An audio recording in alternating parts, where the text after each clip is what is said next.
Matthew Dodd. I'm a hip and knee surgeon. I specialise in hip joint replacements and soft tissue knee surgery, so keyhole surgery around the hip, and also similar for the knee, so knee replacements, partial knee replacements, and soft tissue sporting injuries around the knee. My practice is for young adults and for those who are sort of into their 60s and 70s and beyond.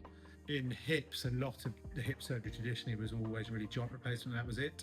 And most people wouldn't want to do a joint replacement anymore much before their 40s. And we have this group of patients who had soft tissue problems around their hip or slightly misshapen hips that didn't really have an option available to them. And keyhole surgery really took off about 15 years ago, and now we do a lot of soft tissue and sort of bony debridement around hips to try and make them look a bit more normal and get people through into their 40s and 50s. And you can get some sporting injuries to your hips as well when you tear the rib of the hip joint, called a labral tear. And for knees, it's a very mixed bag. I mean, I operate on knees, anyone really from 16 onwards. A lot of ACL ligament injuries around the knee require surgery, torn bits of cartilage, damaged cartilage in the knee joint, all done by keyhole day case procedures, and then right through to partial and total knee replacements for people up into their 90s here. So I cover, I think my youngest patient treated is 16 or 18, depending on which hospital and which rules, and up until the 90s. Everyone is a variation on normal. So every single person's hip or knee or shoulder or their anatomy is a variation on normal. And if your anatomy is perfect, then and you don't have any trauma in your life, and you look after yourself and you keep your weight down, then the chances are you may never have a joint problem at any point in your life at all.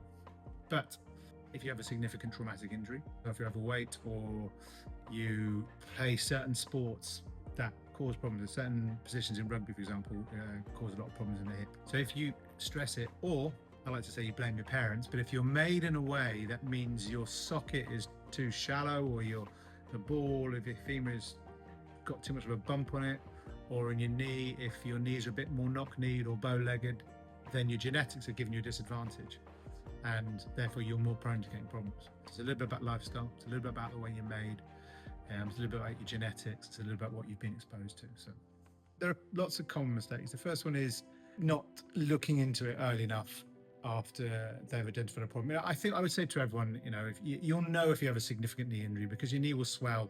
And I said to everyone, if you hear a pop and it swells within hours, you've got something seriously wrong inside your knee.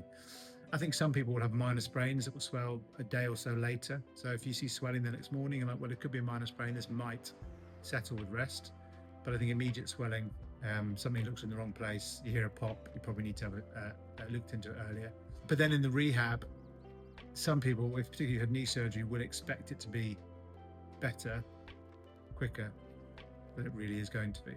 And as I said, with ACL injuries, the chances are that people will want to push it before they're truly ready, and they will not listen to their physio. We can put things in the right place and we can reconstruct what we need to, but the chance of them, if they don't listen to the physio and do their bit, it's not going to work.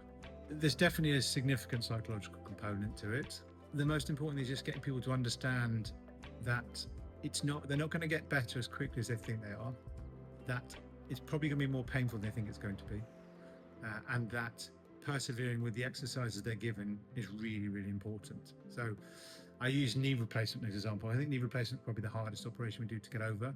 And I do tell my patients that the first 3 or 4 weeks, they're not going to like me very much for doing it. And they will have moments when they think they've made the wrong decision and they wish they hadn't had it done. And I think if you prepare someone for that thought process, you manage their expectations so much better. So with all of the procedures, I like to have a chat when we first start planning the operation to say, for them to understand what the post-op period is going to look like. And every operation I do has really standard things I make sure we talk about. So as I said, for the ACL reconstructions, I always say to them, you've got to listen to physio afterwards. You've got to buy into what the physios tell you and make sure you don't push it too hard and too early at 6 months. I say to the keyhole surgeries with partial tears of their meniscus, their shock absorbers in the knee, that said they might feel great at 6 weeks and back on the bike, but it'll probably take them 6 months to fully get over it. And I don't think people really appreciate how long it takes you to get over an operation, and that you can keep persevering and improve things at least until a year after everything.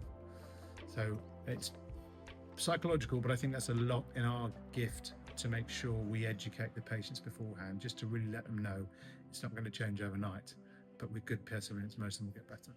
You'll be amazed the number of people come in stressed about the littlest things that I don't even think about. So people come in and say, oh, I'm really worried about the anaesthetic and how that, what impact that's going to have upon me. And realise from our perspective, the anaesthetist can change whatever anaesthetic they get on the morning of the operation based upon what the patient wants. So they'll get worried about all of the little bits of their post-operative pain relief, and we will adjust it, tell it to the patient on the day. We can change those things almost instantaneously. A lot of people around hip replacements really worry about the way I'm going to do the hip replacement, so they come in and ask about different types of approaches for hip, and could I do the anterior approach, or am I going to use a robot, or and there's really good evidence that actually what you want is a surgeon who's done the same thing over and over and over again and doesn't change his technique to do different operations. So I do over 200 joint replacements a year, and I probably do about 30 or 40 ACL reconstructions and probably another 20 or 30 hip keyhole surgery to the hip, and then probably another 50 keyhole surgery to the knee that's not ACL reconstruction. So probably from a planned elective perspective, over 300 cases a year. When I was doing my trauma role in Morriston as well, I probably would be supervising another 200 trauma cases as well in a year.